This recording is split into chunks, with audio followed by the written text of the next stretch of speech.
ఏదో పుస్తకం చదువుతా ఉంటే వంగపండు గారి మాటలు గుర్తొచ్చినాయి. ఆ మాటల్లో ఈ రచయిత అడిగారండి, ఎందుకు నువ్వు మనకి ఏం పిల్లడో ఎల్దమొస్తవా శ్రీకాకుళం సిట్టడివిలోనికని ఆ వంగపండు గారిని అడిగారండి రచయిత.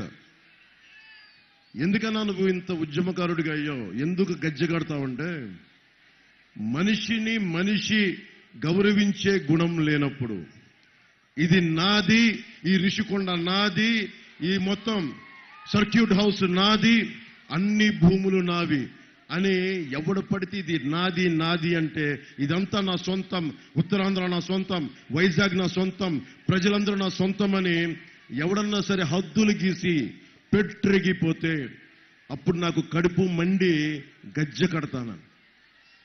కడుపు మండిన వాడే గజ్జె కడతాడు. ఎందుకు చెప్తున్నానంటే, మీ భవిష్యత్తు ఇది, మీ భవిష్యత్తు ఇది.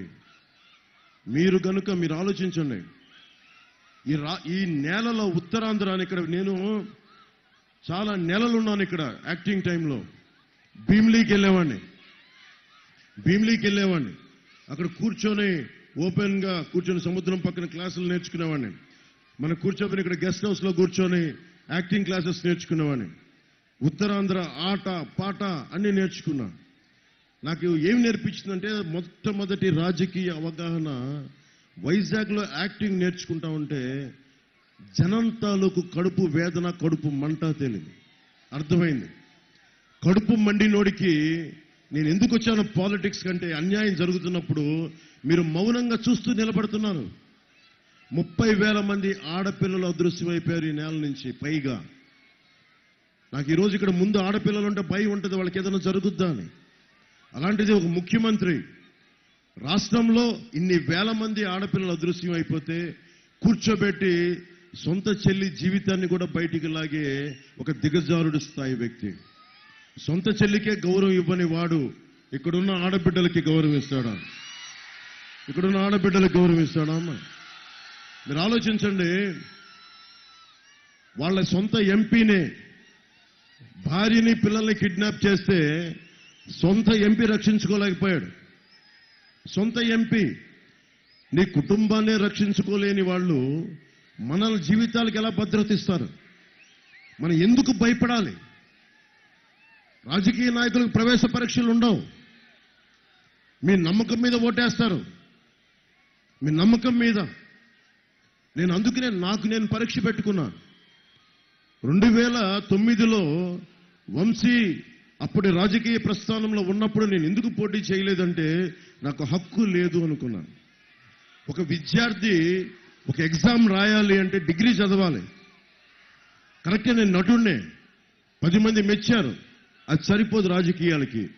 నువ్వు పబ్లిక్ పాలసీ అవగాహన చేసుకోవాలి. ఆకలితో మట్టమట్లాడే కడుపాకలు ఉన్న పేదవాడి గుండె అర్థం కావాలి నీకు. ఒక ఆడబిడ్డను కోల్పోయిన తండ్రి వేదన తెలియాలి. మగ్గం నేసి వెన్నెముక విరిగిపోయిన చేనేత కార్మికుడు బాధ తెలియాలి. సముద్రం సంపద అని చెప్పి లోతుల్లోకి, సముద్రంలో తీర ప్రాంతాల్లోకి లోపలికి వెళ్ళి మత్స్యకారుడి కష్టం తెలియాలి. ఒక విద్యార్థి తాలూకు కష్టం తెలియాలి. ఒక పోలీస్ కానిస్టేబుల్ ఆ కాకి చొక్కా తడిచిపోయి ఉప్పు చారలు పట్టుకుంటే దాని తాలూకు స్వేదం తాలూకు కష్టం తెలియాలి. కండలు కరిగించి ఒక కార్మికుడి కష్టం తెలియాలి. ఓటమి తెలియాలి. రాజకీయ నాయకుడికి ఓటమి తెలియాలి. ముందస్తుగా ఏంటి ఓటమి తెలియాలి. నువ్వు వెళ్ళాలి. అందుకు దశాబ్దం నేను విధించుకున్న నాకు ట్రైనింగ్ గ్రౌండ్. ఓడిపోతే నేనేం బాధపడలా.